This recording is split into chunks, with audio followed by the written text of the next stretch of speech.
نحمده ونصلي على رسوله الكريم بسم اللہ الرحمن الرحیم۔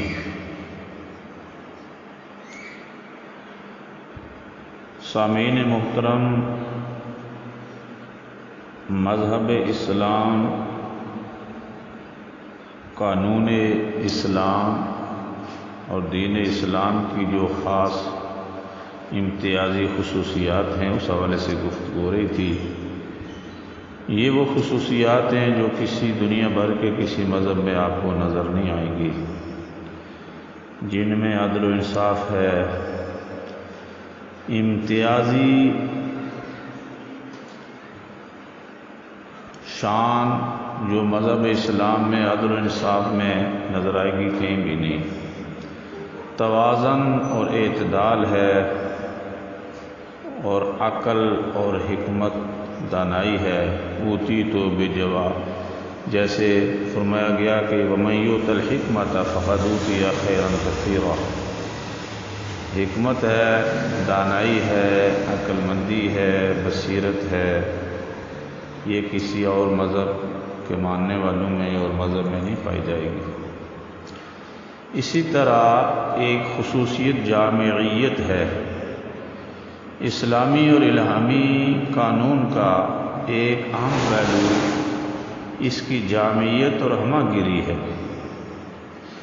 شریعت اسلام میں عقائد بھی ہیں، اخلاقیات بھی ہیں، عبادات بھی ہیں، انسان کے قول و فعل کے متعلق احکام بھی، مالی معاملات بھی ہیں، خاندانی تعلقات بھی ہیں۔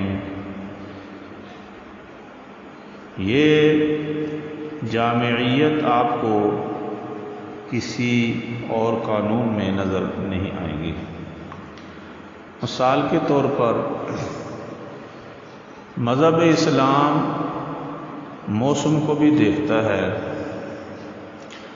انسانی قوا اور طاقتوں کو بھی دیکھتا ہے، لا یکلف اللہ نفسا الا وسعها،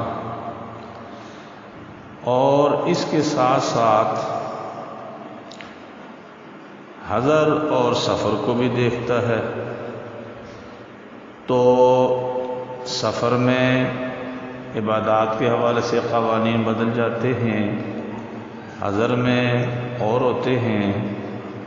جیسے آپ دیکھتے ہیں کہ نماز میں سہولت دی گئی کہ سفر میں آپ 4 کی جگہ 2 پڑھیں، سنتے نوافل آپ کو اختیار دیا گیا، دیکھ کر پڑھیں، نہیں ٹائم تو نہ پڑھیں۔ روزے کے حوالے سے اجازت مل گئی کہ لو بھائی سفر میں روزے نہیں رکھ سکتے تو نہ رکھیں، بعد میں پورے کریں۔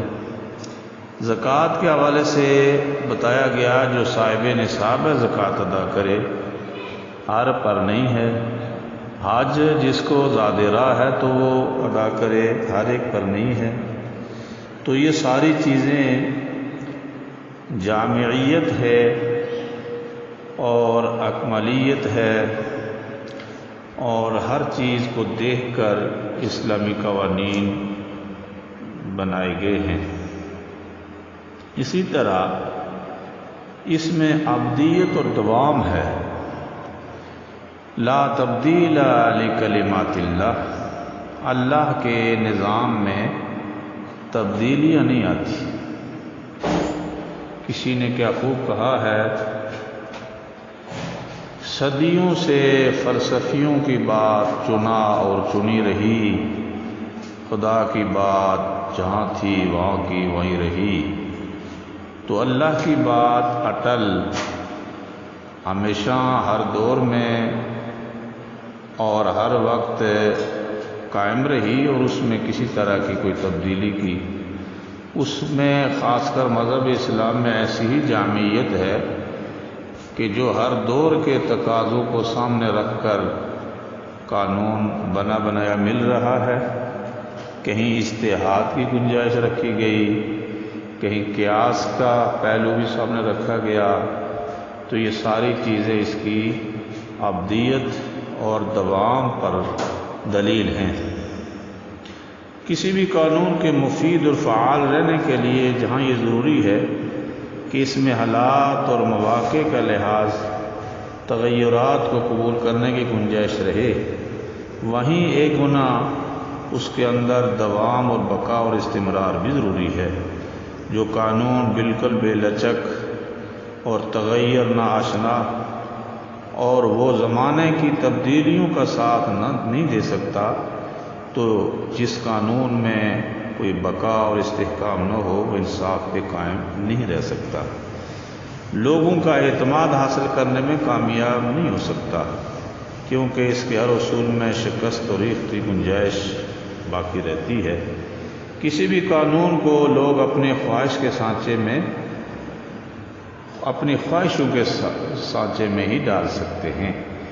تو مذہب اسلام ہی وہ واحد قانون ہے کہ جو ان تمام حالات کو سامنے رکھ کر یہ وضع ہے، لہذا اس میں ابدیت ہے، دوام ہے۔ کتنے قانون آئے دن کسی ملکوں میں بدل رہے ہیں، اسمبلیاں بنا رہے ہیں، اور اس میں دوسری اسمبلی آتی ہے تو وہ اس قانون کو اپنی رائے کے مطابق، اپنی پسند کے مطابق جب دیکھتے ہیں کہ نہیں پایا جاتا تو اس میں تبدیلیاں شروع ہو جاتی ہیں۔